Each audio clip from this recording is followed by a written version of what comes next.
वाकई मेरा आइडिया पसंद आया या फिर आपने मेरी साइड सिर्फ इसलिए ली क्योंकि मैं आपका बेटा हूँ? क्योंकि मुकुंद जी को तो आइडिया बिल्कुल पसंद नहीं आया। अपूर्व, मैंने तुम्हारे आइडिया को इसलिए सपोर्ट किया था क्योंकि वो हमारी कंपनी और हमारे फार्मर्स के लिए फायदेमंद। उस काफसे के बच्चे का काम तमाम करना है। बहुत नाक में दम कर रखा है उसने। इस बार चार्ज थोड़ा ज्यादा बैठेगा सर। बोल कितना? 10। 15 दिए, लेकिन मेरा नाम बाहर नहीं आना चाहिए। पकड़ा गया तब भी नहीं। अब बेफिक्र रहो साहब, काम भी हो जाएगा और नाम भी नहीं आएगा। ये 5 लाख एडवांस, बाकी काम होने के बाद।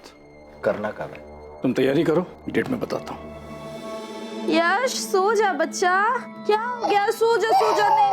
मम्मा थक गई। यश क्यों रो रहा है? सो जाना। नींद नहीं आ रही है? हाँ सो जाना। क्या हुआ यश? सो ही नहीं रहा है। आजा आजा बच्चा, आजा आजा मेरे पास आओ। आज पापा सुलाएंगे बच्चे को, हैं? मेरा बच्चा। चलो चलो मेरे साथ चलो। आप क्या कर रहे हो? तुम 2 रात से सोई नहीं हो, सो जाओ आराम से। चलो बच्चे, हाँ बाहर चलते हैं, आजा। भाग्यश्री, मैं सोच रहा हूँ कि अपूर्व अब तैयार है, मैं रिटायर हो जाता हूँ, वो संभाल लेगा कंपनी। हाँ बिल्कुल। तो अब आपको भी ना थोड़ा सा आराम करना चाहिए।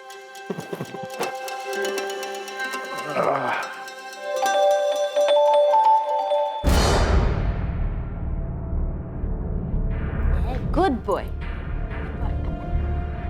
चले अपूर्व, हो गया नाश्ता? जी बाबा बस। खाना गोपाल के हाथों भिजवा दूंगी। ठीक चले बेटा। Bye bye. Bye Yash, bye बेटा।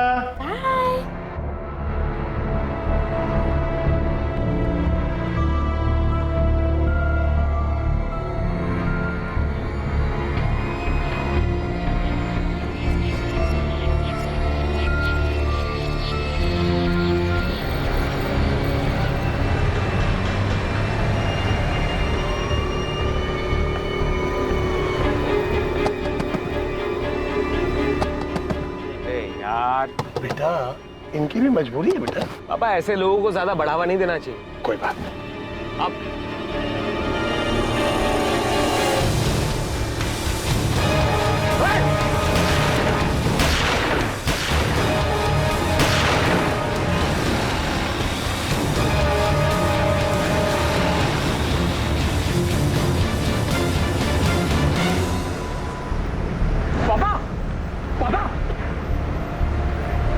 धवल कापसे, एक कामयाब बिजनेसमैन को दिन दहाड़े गोली मार दी गई। साफ था कि यह कोई राह चलती हत्या नहीं थी, इसे करवाया गया था। यह हत्या किसी के बुरे इरादों और मन में बैठी मैल का नतीजा था।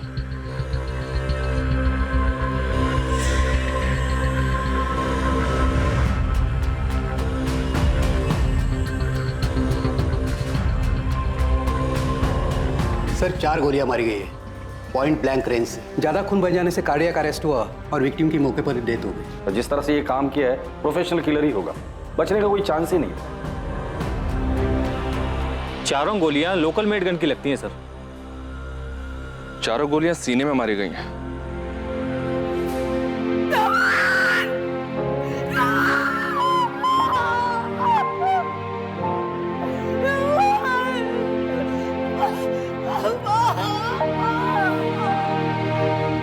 जी सर मिस्टर कापसे के मर्डर केस पर ही काम कर रहा हूं। आई नो सर, मुझे पता है कि वो एक पब्लिक फिगर थे। जी सर, कुछ भी अपडेट होता है मैं आपको बता दूंगा। जय हिंद सर। सर, एफएसएल ने कंफर्म कर दिया है कि लोकल मेड गन ही यूज हुआ था और हाल फिलहाल में इस तरह का गन कहां बेचा गया है, किसको बेचा गया और किसने बेचा है, ये सब पता लगाने के लिए खबरी नेटवर्क को एक्टिव कर दिया है। ये मर्डर करवाया गया है बड़ी प्लानिंग के साथ, और ये जो कोई भी है उसे धवल कापसे का रूटीन पता था। उस सिग्नल पर कब पहुंचता है उसका अंदाजा था। या फिर घर से ही पीछा किया गया था। धवल कापसे का घर और जहां मर्डर हुआ था वो सिग्नल वाला एरिया। बाकी सीसीटीवी फुटेज चेक करो। Right sir.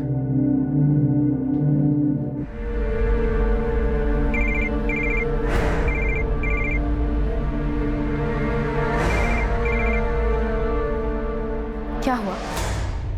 मैंने कहा था ना ये नंबर सिर्फ इमरजेंसीज के लिए दिया है। क्यों कॉल किया? मुझे पता है तुम्हें तुम्हारे सारे पैसे मिल जाएंगे और तुम कॉल मत करना, मैं करूंगी। मम्मी ने दूध पिया? नहीं, सोने की कोशिश कर रही हैं। जानवी क्या हो गया है? ऐसा लगता है जैसे कोई बुरा सपना देखा हूं। मैं छोड़ूंगा नहीं उन्हें, जिसने भी पापा को।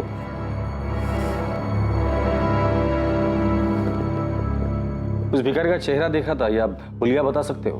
बस इतना देखा कि उसके कपड़े बहुत मैले थे, आधा चेहरा शॉल से ढका हुआ था। तुमने कुछ देखा? नहीं देख पाया सर। इससे पहले कि मैं कुछ समझ पाता वो बाइक पर बैठकर उल्टी तरफ भाग गया। उस बाइक के बारे में कुछ बता सकते हो? नंबर प्लेट देखी थी? ब्लैक कलर की बाइक थी, जेके बाइक जैसी। मैं नंबर ठीक से नहीं देख पाया, लेकिन उसके नंबर की शुरुआत MH12 से थी सर। MH12 मतलब बाइक पुणे की है सर। आप लोगों को किसी पर शक? कोई ऐसा कर सकता है? पता नहीं सर, कौन करेगा ऐसा? मैं हमेशा धवल से कहती थी संभल कर आया जाए करे, थोड़ा चौका ना रहे, लेकिन उन्होंने मेरी बात कभी। आप उनसे ऐसा क्यों कहती थी? क्या उन्हें कोई खतरा था? 2 साल पहले भी उन पर अटैक हुआ था। क्या बोल रहे हो आप? उस वक्त भी गोपाल उनके साथ था।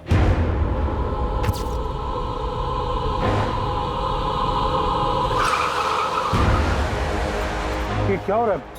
कौन है ये लोग? बाहर निकल! हट! कौन हो तुम लोग? क्या कर रहे हो? छोड़ो आप लोग। भाई हमने क्या गलती की है? छोड़ दे! ये सिर्फ वार्निंग है, नेक्स्ट टाइम सीधा तेरे भेजे में लगेगी, समझा? चल निकल। इतनी बड़ी बात हो गई और किसी ने मुझे कुछ बताया तक नहीं। पापा नहीं चाहते थे कि तुम परेशान हो। पापा पर किसी ने हमला किया, उन्हें डराया, धमकाया, तो किसी ने पुलिस कंप्लेंट क्यों नहीं की? मैंने कहा था धवल से, उसने बड़े ऑफिसर से बात भी की थी, उन्हें पुलिस प्रोटेक्शन मिली थी। 6 महीने बाद उन्हें लगा कि सब ठीक है तो उन्होंने प्रोटेक्शन हटवा दी। आपको पता ही ये हमला किसने किया था? धवल को शक था कि इसके पीछे सारंग सिंह और संजय जगताप का हाथ हो सकता है। वो बिजनेसमैन? उन दोनों का भी सेम बिजनेस है। पर धवल जी को ऐसा क्यों लगा था कि वो हमला संजय या सारंग ने किया होगा? 2 साल पहले धवल ने महाराष्ट्र में 5 राइस मिल शुरू किए थे। उसकी वजह से संजय और सारंग को बिजनेस में बहुत लॉस हुआ था और वो दोनों बहुत नाराज थे।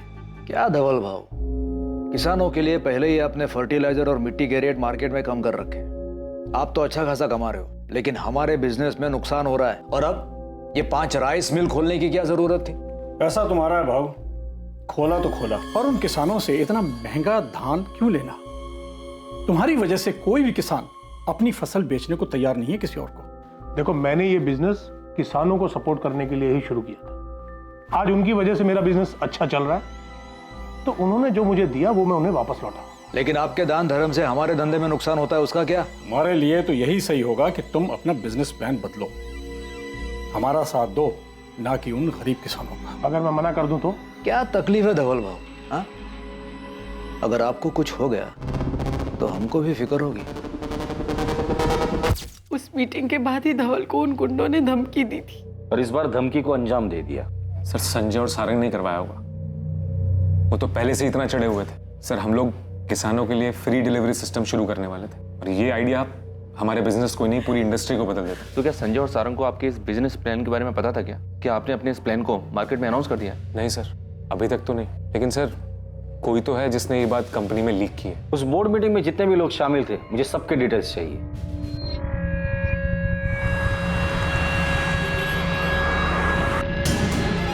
एग्रीकल्चर इंडस्ट्रियलिस्ट धवल कापसे की हत्या की खबर से पूरा शहर हिल गया है।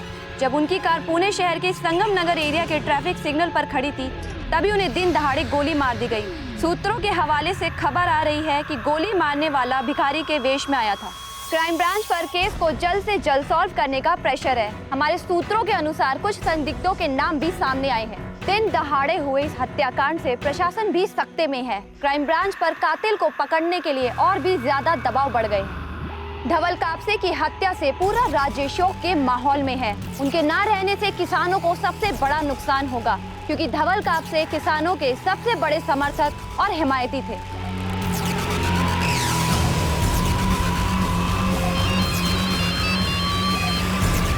हेलो, देखा क्या? टीवी पे धवल कापसे के मर्डर की न्यूज़ दिखा रहे हैं।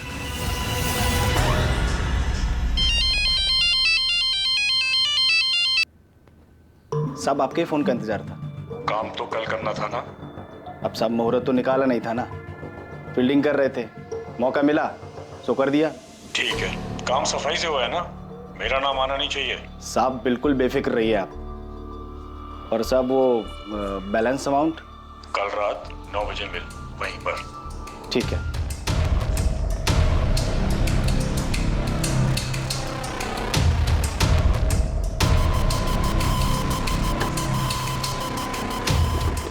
एग्रीकल्चर इंडस्ट्रियलिस्ट धवल कापसे की हत्या की खबर से पूरा शहर हिल गया है। जब उनकी कार पुणे शहर के संगम नगर एरिया के ट्रैफिक सिग्नल पर खड़ी थी, तभी उन्हें दिन दहाड़े गोली मार दी गई। सूत्रों के हवाले से खबर आ रही है कि गोली मारने वाला भिखारी के वेश में आया था। ऐसा लग रहा था कि हत्या के पीछे कई खिलाड़ी थे। इस हत्या के पीछे का मकसद एक रहस्य था, जिसका पता लगाने के लिए पुलिस को भी काफी मेहनत करनी थी। सर, एक ब्लैक बाइक मिली है। संगम सिग्नल के सीसीटीवी फुटेज में तो कुछ भी क्लियर नहीं देगा, लेकिन वहां से गोला चौक की तरफ जाते हुए रास्ते पर एक सीसीटीवी में फुटेज क्लियर मिली है।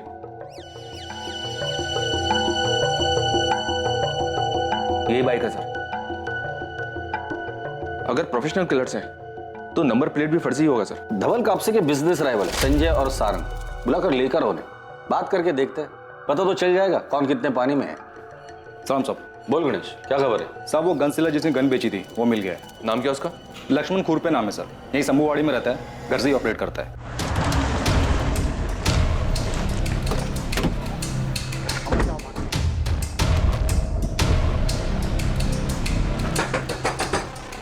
कौन है?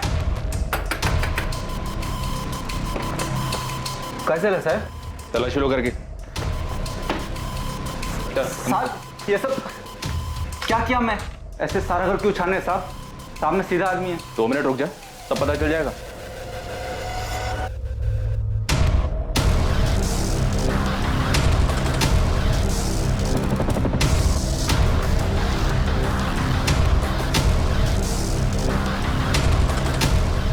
सर ये गन मिली सब। सीधा आदमी है तू? सारंग हमें अच्छे से पता है। 2 साल पहले आपने धवल जी को धमकी दी थी और ठीक उसके बाद ही उन पर हमला हुआ था। हाँ, उनकी वजह से हमारे बिजनेस में बहुत नुकसान हो रहा था, इसलिए मैं और संजय उनसे बात करने गए थे। अटैक वगैरह कुछ नहीं करवाया। 2 साल पहले भी पुलिस ने पूछताछ की थी, कुछ नहीं मिला। आप मेरी तरफ से बेफिक्र रहिए। आपके बिजनेस में और कोई है जो उन पर हमला करवा सकता है? मैं सिर्फ अपनी जिम्मेदारी ले सकता हूँ। धवल कापसे अपने मन की करने वाला आदमी था। अब ऐसे में उसके कितने दोस्त थे, कितने दुश्मन, ये मैं कैसे बता सकता हूँ? कभी कभी इंसान अंदर से चोट खाया हुआ होता है। आप पता लगाइए, कोई अपना तो नहीं था। चलते थे, अपना ध्यान रखना है और कोई परेशानी हो तो मुझे बताना। चलो सुनीता।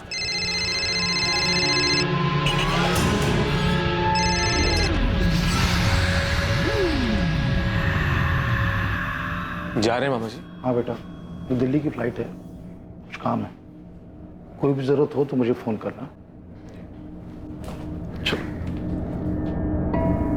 अपूर्व, चलिए यार मैं भी चलता हूँ। चलो। कुछ खाया माने? हम क्या हुआ जानवी? किसका फोन आ रहा है? कुछ नहीं, वो रॉन्ग नंबर है। मैं यश को देख के आती हूँ, वो जाग गया होगा ना। अपूर्व ने किसानों के लिए फ्री डिलीवरी सिस्टम शुरू करने के लिए एक प्लान सजेस्ट किया था सर। पूरा प्रपोजल पढ़ने के बाद मुझे मालूम चला कि सर बहुत ही ब्रिलियंट आइडिया था सर। अगर ये प्लान ऑपरेशन में आ जाता तो सर हमारी कंपनी बाकी कंपटीटर से बहुत आगे निकल जाती। अच्छा मोहन जी, बाहर वालों के अलावा कंपनी में कोई ऐसा है जो मनीवन धवल जी से बैर रखता हो? अपूर्व ने तो आते ही झंडा गाड़ दिया है। आपका बनाया प्रपोजल आज पहली बार रिजेक्ट हुआ है। धवल सर को तो जैसे कुछ दिख ही नहीं रहा है। बोलिए मुकुंद जी, क्या जानते हैं? सर देखिए, मैं मर्डर के बारे में कुछ नहीं जानता हूँ सर, लेकिन हाँ, धवल सर ने कुछ दिन पहले एक एम्प्लॉय को ऑफिस से बाहर निकाल दिया था। किसको? सर जयेश, धवल सर का साला। तुमने क्या सोचा जयेश कि तुम फर्टिलाइजर में मिलावट करके बेचते रहोगे और मुझे पता नहीं लगेगा? कितना भरोसा करके मैंने डिस्ट्रीब्यूशन डिपार्टमेंट तुम्हें सौंपा था और तुम मुझे ही लूट रहे हो। सॉरी जीजा जी, मुझे पैसों की सख्त जरूरत थी। पैसों की जरूरत थी तो मुझसे पैसे मांगते, अपनी बहन से मांग लेते। मुझे माफ कर दीजिए, एक बार भरोसा कीजिए मेरे ऊपर। मैं माफ कर रहा हूं, इसीलिए तुम्हें सिर्फ जॉब से निकाल रहा हूं, लेकिन तुमने जो भी चोरी की है वो सारा पैसा तुम्हें कंपनी में जमा करना होगा, वरना मुझे पुलिस कंप्लेंट करनी होगी। मैं गलत बात को नजरअंदाज नहीं कर सकता। जीजा जी, तुम जा सकते हो।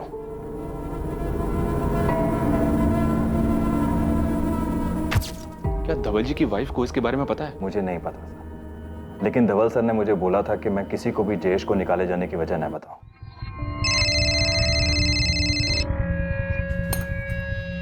तुम बार बार कॉल क्यों कर रहे हो?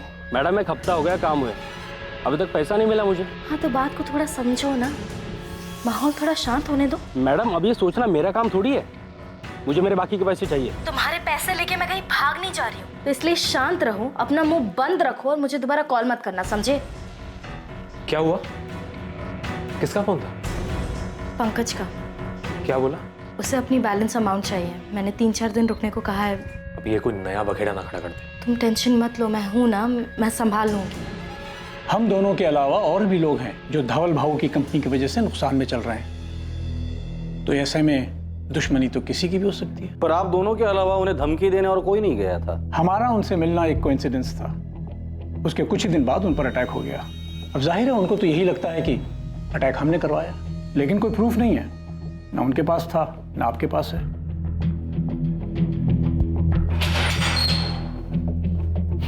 चलो और बताता साहब, मैं गन बेचता है, मध्य प्रदेश से माल उठाकर यहाँ पूना में बेचता है। सप्लायर कौन है तेरा? पता नहीं, मैं तो मिडिल मैन से लेता है, उसका नंबर है मेरे पास। पिछले 1 महीने में पूना में तूने कितने गन बेचे हैं और किस किस को बेचे हैं, सब बोल। पिछले महीने 2 लोगों ने लिया है। नाम बोल। मोहम्मद इरफान और प्रकाश सुरवे। बाकी डिटेल्स जल्दी बोल लक्ष्मण, बोल। सर, जिस बाइक पर शूटर भागे थे उस बाइक के ओनर का पता चल गया, किसी सुबोध मंडल के नाम पर है। एड्रेस मिला? जी हाँ सर, उसके घर एक टीम भेज दी मैंने। गुड। और ये गन सेलर लक्ष्मण, उसने कुछ कहा? उसने 2 लोगों का नाम बताया सर। नहीं, कुछ भी छूटना नहीं चाहिए। पॉसिबिलिटी है कि ये लक्ष्मण इसी मर्डर केस से कनेक्टेड हो। और सर, ये धवल जी का साला जयेश, इसको धवल जी ने 6 महीने पहले काम से निकाला था, ये कंपनी में घोटाला कर रहा था, लेकिन इस बात को अंदर ही अंदर दबा दिया गया था। जयेश को बोलो बात करते। वो अभी दिल्ली में है सर, परसों पुणे आ रहा है, मैंने बुलाया उसे। एक काम करो, धवल जी के फैमिली मेंबर्स के सबके कॉल डिटेल्स निकालो, शायद वहीं से हमें कुछ मिल जाए। Right sir. सर, ये बाइक का मालिक सुबोध भावे। MH12AF145H बाइक तुम्हारी है? हाँ साहब। ये बाइक एक मर्डर में इस्तेमाल हुई है, सच सच बता क्या किया तूने? क्या बात कर रहे हैं साहब, पिछले महीने मेरी बाइक चोरी हो गई थी, मैंने कंप्लेन भी किया था। कौन से पुलिस स्टेशन में? MS नगर पुलिस स्टेशन।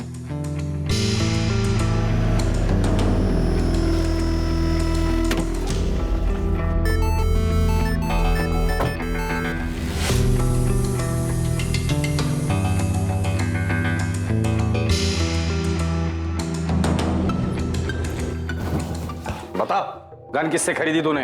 लक्ष्मण नाम है सर उसका। उसी गन से मर्डर किया ना? नहीं सर, वो गन तो जैसे लिया था वैसे रखी है सर। झूठ मत बोल, लक्ष्मण ने हमें तेरे बारे में सब कुछ बता दिया है, चल बोल। सर मैंने कुछ नहीं किया सर, मैं अपने दोस्तों को दिखाने के लिए रखा था वो गन। क्या बकवास कर रहा है? मुझे फट्टू बोलते थे और मुझे बोलते थे कि तू डरपोक है, तू कभी गन नहीं पकड़ सकता। इल्लीगल गन खरीदने को तू खेल समझता है? मुझसे गलती हो गई, मुझे माफ कर दीजिए सर, मैं अपने दोस्तों के बहकावे में आ गया सर। गन क्यों खरीदी थी?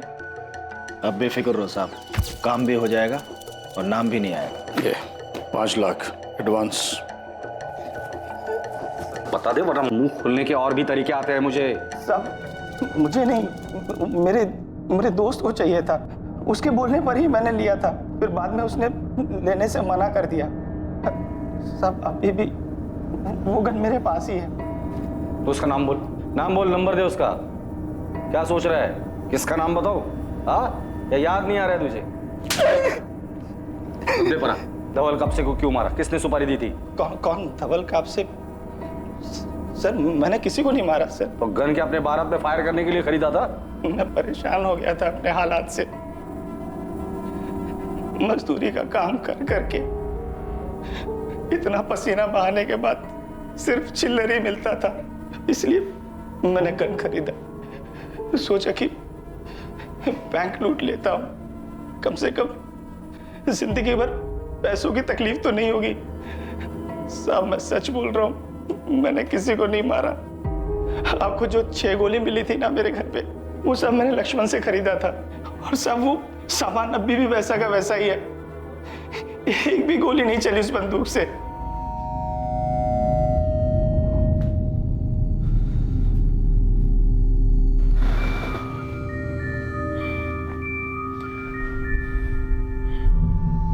यार अब बर्दाश्त के बाहर हो गया है ये धवल का नाटक। हाँ यार, कुछ इंतजाम करना पड़ेगा उसका। क्या कर सकते हैं, वो डरता भी तो नहीं है। इस बार धमकी नहीं, सीधे गोली देंगे, असली वाली बुलेट। चढ़ गई है क्या? समझ में आ रहा है क्या बोल रहे हो?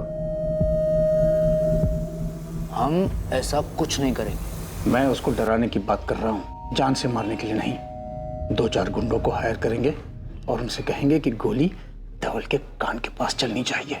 उसको भी तो डर का एहसास हो, हमारे बिना कहे वो हमारी बात भी समझ जाएगा और फिर उसके बाद वो हमें सीरियसली भी लेगा। छोड़ दे! ये सिर्फ वार्निंग है, नेक्स्ट टाइम सीधा तेरे भेजे में लगेगी, समझा? सर, हमने इरफान और प्रकाश दोनों की खरीदी हुई गन और बुलेट सीज कर एफएसएल को भेज दी थी, पर एफएसएल की रिपोर्ट के हिसाब से दोनों ही गन इस्तेमाल नहीं हुई है और बुलेट्स भी वैसी ही हैं। मैंने इरफान का बैकग्राउंड भी चेक किया सर, शक्कर ने जैसा कुछ मिला नहीं। इंसिडेंट के वक्त भी वो संगम नगर सिग्नल पर नहीं था। और वो दूसरा प्रकाश, उस पर लड़ाई झगड़ा करने और ज्वेलरी चुराने के कुछ केसेस तो हैं, पर अभी तक कुछ भी साबित नहीं हुआ है। थोड़ा डाउटफुल है वो।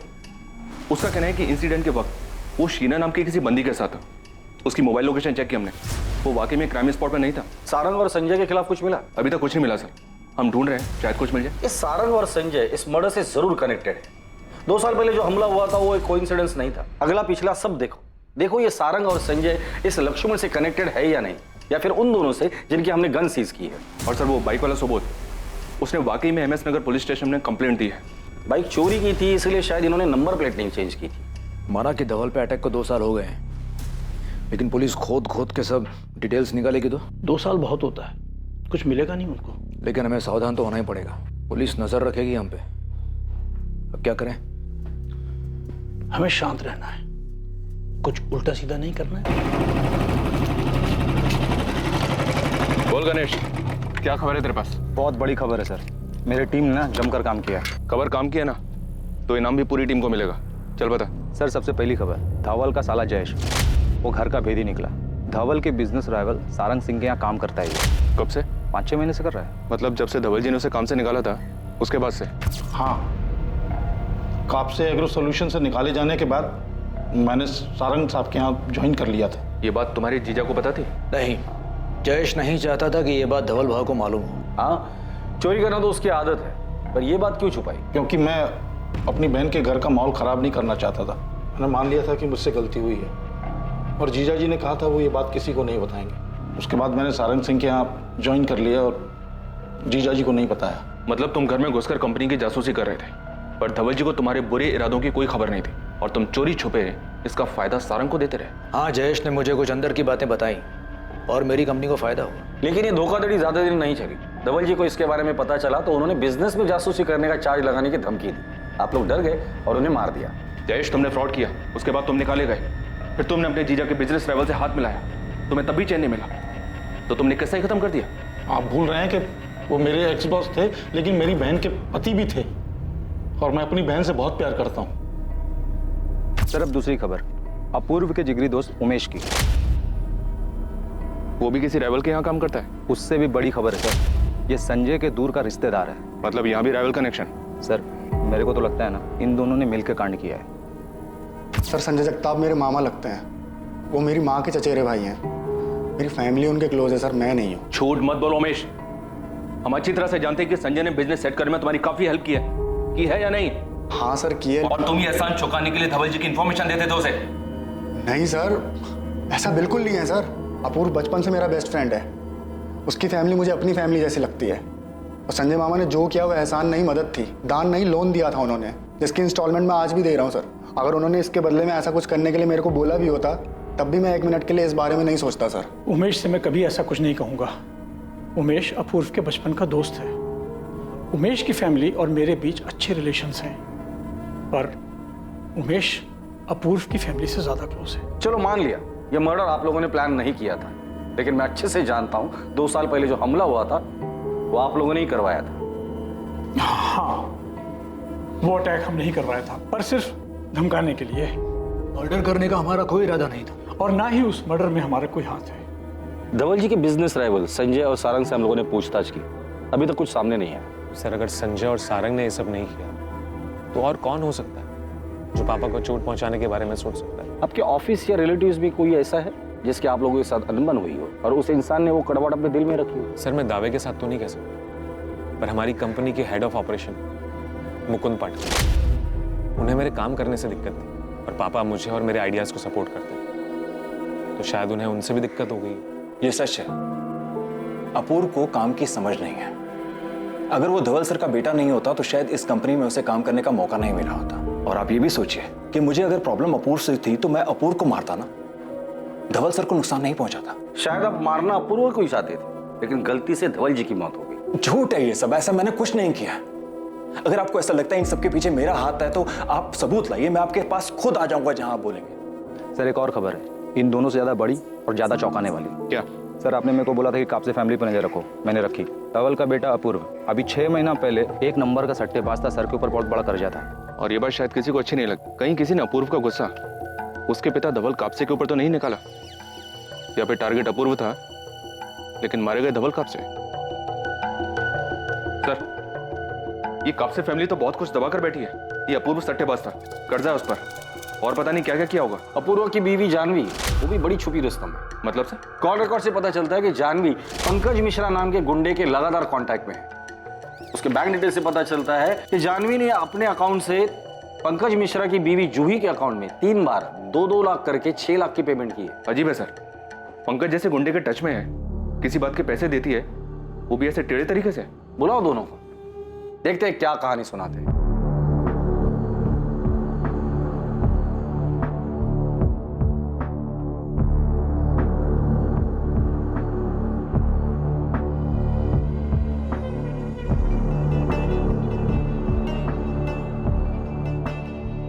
अपूर्व मैं घुमा फिरा कर बात नहीं करूंगा। मैं तुम्हारे बेटिंग, गैम्बलिंग और कर्जों के बारे में जानता हूं, इसलिए सीधे सीधे बता दे अपने पापा को क्यों मरवाया।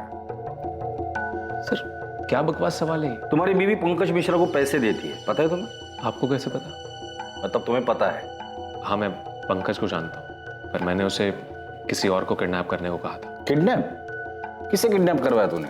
करण शिंदे नाम है उसका, उसकी बीवी को, ताकि करण डर जाए।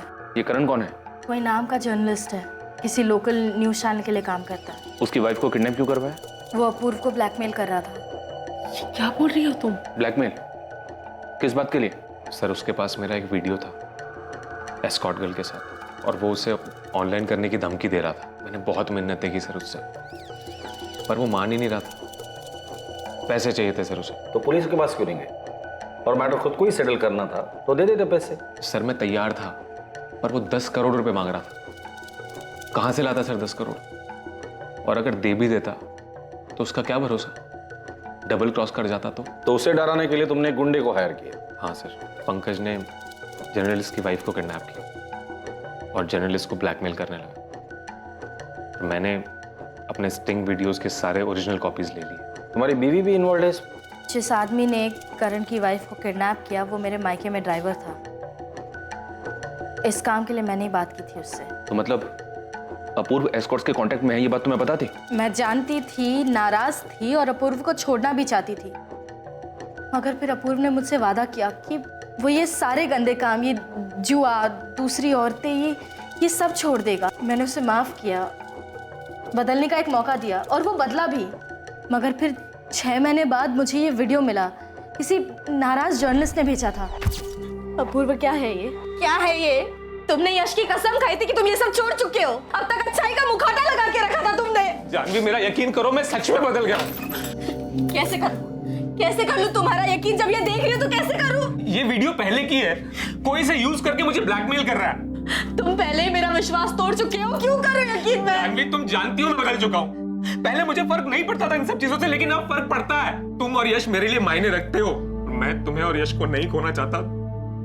मेरा यकीन करो, ये वीडियो सच में पुराना वीडियो है। बहुत गुस्सा आया था मुझे, मैं सब छोड़कर जाना चाहती थी, पर फिर मुझे अपूर्व पर भरोसा हुआ। और आप जानती थी? नहीं, मुझे इस बारे में कुछ पता नहीं था, और ना ही धवल को।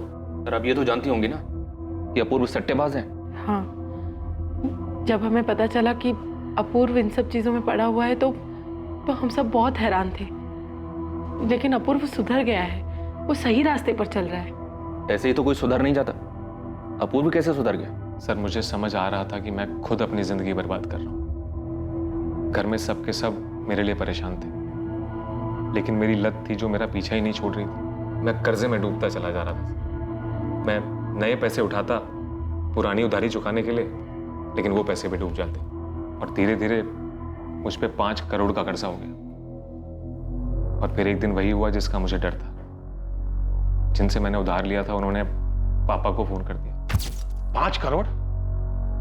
तुझे पैसे की कीमत पता है अपूर्व? और तू मुझे कब बताता? 50 करोड़ होने के बाद? मैं आपको बताने वाला था बाबा। निकल जा मेरे घर से। मैं ऐसे जुआरी और सट्टेबाज को अपने घर में नहीं रखूंगा। पहले पैसे कमा, फिर पैसा उड़ाना। चल निकल मेरे घर से अभी की अभी। निकल जाओ। क्या कर रहे हैं आप?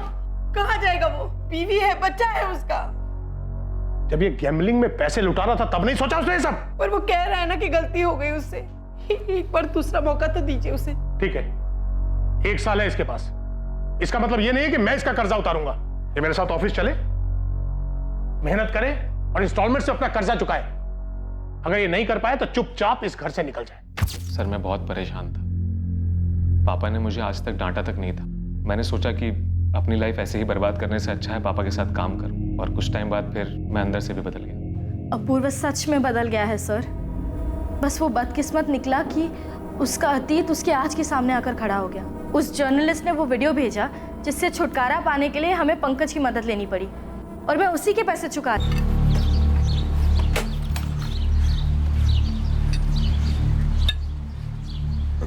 गणेश भाई। अरे नीलेश, वो ब्लैक जेके बाइक का कुछ पता चला क्या? अभी तक नहीं भाई।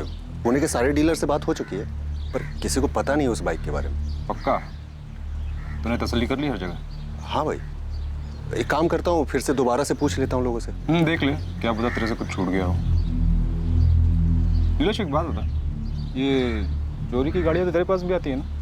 तू भी तो डील करता है ना? तो कहना क्या चाह रहा भाई? ये सब काम करना मैंने कब का छोड़ दिया है। 6 महीने हो गए उससे दूर होकर। अच्छा ठीक है, नाराज क्यों हो रहा है? जा सुन, काम मत छोड़, ढूंढता रहे, ठीक है? चल। सर एक बड़ा ब्रेक मिला है। क्या? शूटर और मास्टरमाइंड के बीच का लिंक मिला है। कहां से? कौन है वो? सर गणेश ने टिप दी कि संजय और सारंग शाइनिंग मून बार में अक्सर मिलते हैं, तो मैंने वहां के अंदर के सीसीटीवी फुटेजेस निकलवाए, वहीं से पता चला।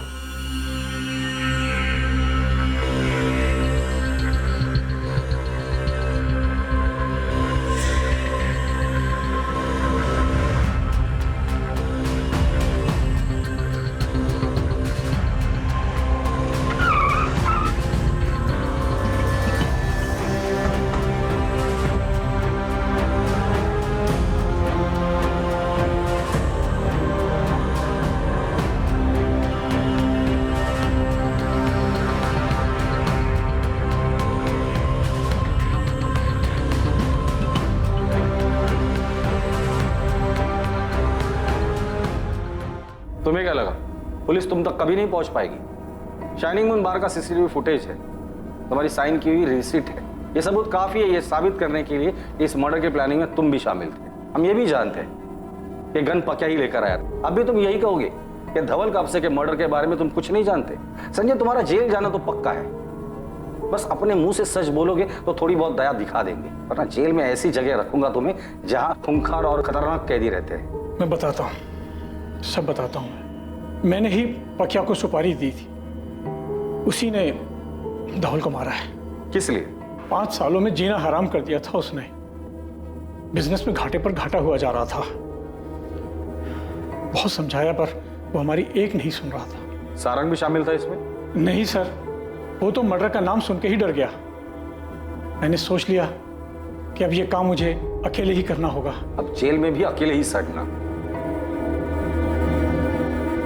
आखिरकार धवल कापसे की हत्या का साजिश करता सलाखों के पीछे था, और हत्या के पीछे की जो वजह सामने आई वो बिजनेस राइवलरी थी। अब पुलिस को सिर्फ एक आखिरी खिलाड़ी को पकड़ना था, जिसके बाद ये केस क्लोज हो जाता। दूसरी तरफ हत्या का खुलासा होने से धवल के परिवार को उनके सवालों के जवाब मिल गए, और 7 दिनों की खोजबीन के बाद पुलिस ने पकिया को भी पकड़ लिया। पकिया ने अपने बयान में कुछ ऐसे खुलासे किए जिसकी किसी ने उम्मीद भी नहीं की थी। इस खुलासे के बाद सवाल उठने लगा कि क्या यह केस वाकई अपने अंजाम तक पहुंच गया था। 2 साल पहले मैंने ही धवल कापसे पर अटैक किया था। क्योंकि इसके लिए मुझे संजय जगताप ने बोला था, और इस बार भी संजय जगताप ने ही धवल कापसे की सुपारी दी थी। पर सर, मैं वो नहीं हूं जिसने धवल को मारा है। अब ये मत बोलना कि तूने चलाई बुलेट ने उसे मारा है। नहीं कहूंगा सर, पर सच्चाई यही है कि धवल को लगने वाली गोली ना तो मेरी बंदूक से निकली थी और ना ही उसे चलाने वाले मेरे हाथ थे। सब मैं तो खुद ही हैरान था कि जो सुपारी मेरे हाथ में थी तो फिर उसे मेरे मारने के एक दिन पहले किसने मार दिया। पर मेरे लिए तो ये मौका था कि संजय से झूठ बोलकर अपने बचे हुए 10 लाख रुपए लेने का। इसकी क्या गारंटी कि तू इस बार भी झूठ नहीं बोल रहा है? सब मैं आपको पहले ही बोल चुका हूं कि मर्डर वाले दिन मैं उस जगह था ही नहीं। सर, मैंने हर चीज को डबल चेक किया। ये पक्का झूठ नहीं बोल रहा है। ये मर्डर के टाइम पर शीना के साथ ही था, और जहां शीना काम करती है वहां आसपास भी इंक्वायरी की। मर्डर वाले दिन वहां पक्या को शीना के साथ देखा गया था। अगर पक्या सच बोल रहा है, फिर धवल कापसे का मर्डर किया किसने? इस केस में कुछ तो है जो हमारी नजर से छूट रहा है। किसने उठाई होगी सुपारी? नहीं, गणेश को बोलो जल्द से जल्द उस बाइक का पता लगाए।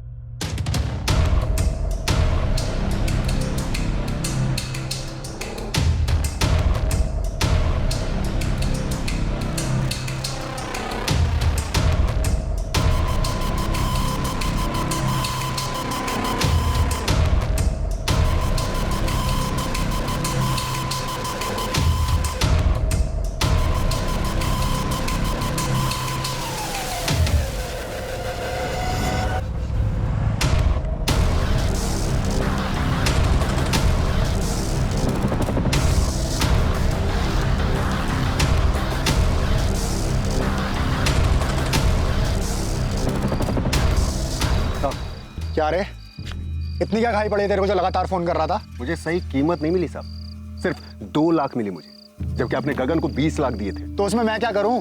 जाके उसी से मांगा था ना साहब, पर उसने मना कर दिया, और अब तो अंडरग्राउंड हो गया। साहब जैसे मारने गया था ना, पता नहीं था वो कितना बड़ा आदमी था, लेकिन अब पता है। तो 10 लाख और दे दो, सब कुछ भूल जाऊंगा। नहीं तो क्या करेगा तू? मैं पुलिस के पास जाऊंगा। साले ब्लैकमेल कर रहा है मेरे को? नहीं साहब, अब इतना बड़ा काम किया, ठीक से शगुन तो मिला नहीं, कम से कम विदाई तो दे दो। करोड़पति आदमी था बोल, 10 लाख के लिए इतना सोचना। कॉल करता हूं आपको, बता देना कहां हूं पैसे लेने।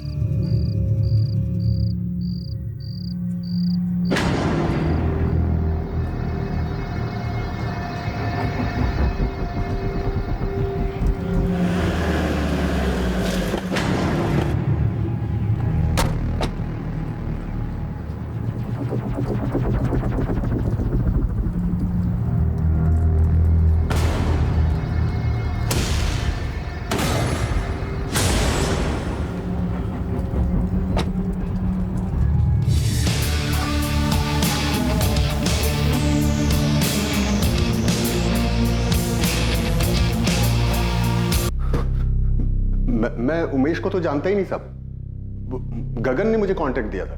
कौन गगन? हिस्ट्री शीटर था साहब, उससे दोस्ती थी मेरी। धवल कापसे की सुपारी भी उसी ने उठा था। उस वक्त तो मुझे पता भी नहीं था कि हम किसे मारने जा रहे हैं, लेकिन बाद में जब टीवी पर न्यूज देखा तब जाकर मुझे समझ में आया कि गगन को इस सुपारी के ढेर सारे पैसे मिले, लेकिन मुझे वो 2 लाख में टरका दिया। मैंने उससे पूछा भी, तू ठीक नहीं कर रहा है गगन, मुझे मालूम है कम से कम तूने 15-20 पेटी उठाया होगा, मैं सिर्फ 5 मांग रहा हूं। देख, मेरे को जो देने का था वो मैंने दे दिया। वैसे भी मर्डर मैंने किया था, तू तो सिर्फ बाइक पे बैठा था, समझा? मैं साथ में नहीं था क्या? अब ये सब बात छोड़ो, सीधे सीधे मुझे पैसे दो, नहीं तो मैं सीधा जा रहा हूं पुलिस के पास। जा, तेरे को क्या लगता है वो तेरी आरती उतारेंगे? पहले तो तेरे को अंदर लेंगे, अच्छी खातिरदारी करेंगे। आज के बाद से तो मैं अंडरग्राउंड हो रहा हूं, फिर किसी का बाप भी मेरे को ढूंढ नहीं पाएगा। उसके बाद वो गगन ने नीलेश को मेरा नंबर दे दिया और वो पैसों के लिए हाथ धोकर मेरे पीछे पड़ गया सर। इससे पहले भी मैंने सेटलमेंट्स वाले छोटे मोटे काम कराए हैं सर उससे। तो सर इस बार भी मैंने उसी को बोला।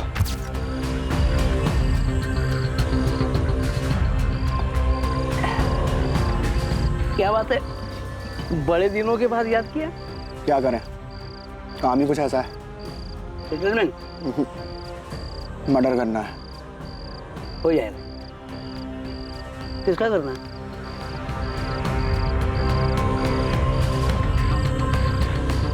अरे ये वो बड़ा बिजनेसमैन धवल कब से है ना, बड़ी मछली है, मेहनत भी बहुत करनी पड़ेगी और रुपया भी ज्यादा पड़ेगा। कितना चाहिए? 20 पेटी। मिल जाएगा। डन। मैंने उसे पैसे दिए और मर्डर का डेट फाइनल किया सर। किसके कहने पर किया तूने ये? संजय के या सारंग के? सर ये मैंने लालच में आकर किया सर।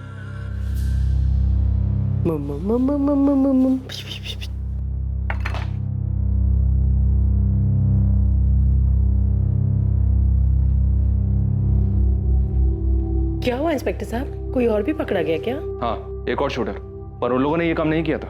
उन लोगों ने नहीं किया तो फिर किसने किया था? संजय ने प्लान किया था, सुपारी भी दी, लेकिन उनके कुछ करने से पहले ही धवल जी को किसी और ने मरवा दिया। इस मर्डर के पीछे मास्टरमाइंड कोई और ही है। क्यों अपूर्वा, सही कहा ना मैंने? आप कहना क्या चाहते हैं? अपूर्वा, अपनी पत्नी और मां को तुम खुद बताओगे या फिर हम बताएं कि अपने पापा को तुमने ही मरवाया? सर आज तक मुझे किसी ने छुआ तक नहीं है और पापा ने सबके सामने, मेरी पत्नी के सामने मुझे थप्पड़ मार दिया। 5 करोड़? मैं आपको बताने वाला था पापा। निकल जा मेरे घर से। मैं ऐसे जुआरी और सट्टेबाज को अपने घर में नहीं रखूंगा। घर से बाहर निकाल रहे थे, बहुत बेइज्जती हुई थी उस, तो मैंने भी बदला लेने की ठानी। और फिर तुमने उमेश से कहा? समझते क्या है वो खुद को, इतना बड़ा कारोबार है और मैंने मांगा क्या था? सिर्फ 5 करोड़, जिसके लिए सबके सामने थप्पड़ मार दिया मेरे बाप ने। बहुत हो गया, छोड़ूंगा नहीं। क्या करेगा तू? हैं? क्या करेगा? मार दूं। क्या? मुझे तेरी मदद चाहिए। देख अपूर्व, बहुत पी लिए, घर चलते हैं, चलो। सुन, मेरे बाप की 2000 करोड़ की प्रॉपर्टी, तू मेरी मदद करेगा तो मैं तुझे 10% दूंगा। सर मर्डर का सारा इंतजाम उमेश ने किया और मैं बस बदलने का दिखावा करता रहा ताकि सबकी नजरों में अच्छा बन जाऊं। तुम 2 रात से सोई नहीं, सो जाओ आराम से। एग्रीकल्चर मार्केट में अगर लीडर बनना है तो हमें इसके बारे में अभी से सोचना पड़ेगा। आपको वाकई मेरा आइडिया पसंद आया या फिर आपने मेरी साइड सिर्फ इसलिए ली क्योंकि मैं आपका बेटा हूं? मैं छोड़ूंगा नहीं उन्हें जिसने भी पापा को, और धीरे धीरे पापा को भी यकीन हो गया कि मैं बदल गया हूं। उन्होंने ऑफिस में भी मुझे वो इज्जत देनी शुरू कर दी थी। मेरे ख्याल से अपूर्व के आइडियाज में दम है।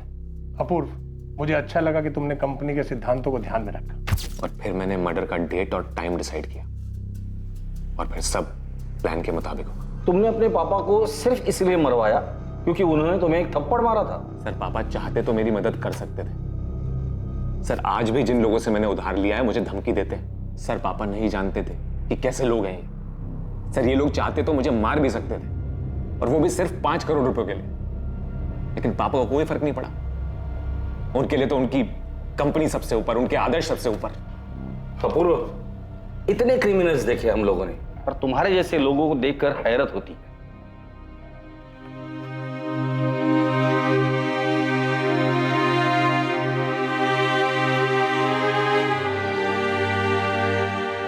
धवल इंसान पहचानते थे। उन्होंने हमेशा कहा कि अपूर्व भरोसे के लायक नहीं, उससे कोई उम्मीद ना रखो, लेकिन मां का दिल है ना, मानता ही नहीं था। आज मैं गलत साबित हो गई। नहीं मम्मी, आपने और पापा ने हमें हमेशा बहुत सारा प्यार दिया। पापा पता नहीं कितने लोगों के इंस्पिरेशन थे।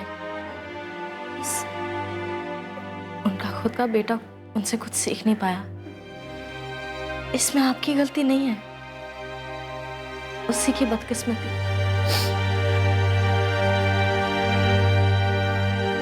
अपूर्वा, उमेश, नीलेश और गगन को आईपीसी की धारा 302 के तहत हत्या के लिए और आईपीसी की धारा 120 के तहत आपराधिक षड्यंत्र के साथ साथ आर्म्स एक्ट की धाराओं के तहत भी बुक किया गया है। अपूर्वा के परिवार के लिए विश्वास करना काफी मुश्किल है कि अपूर्वा ने ही ये सारी साजिश रची और अपने पिता की हत्या करवाई।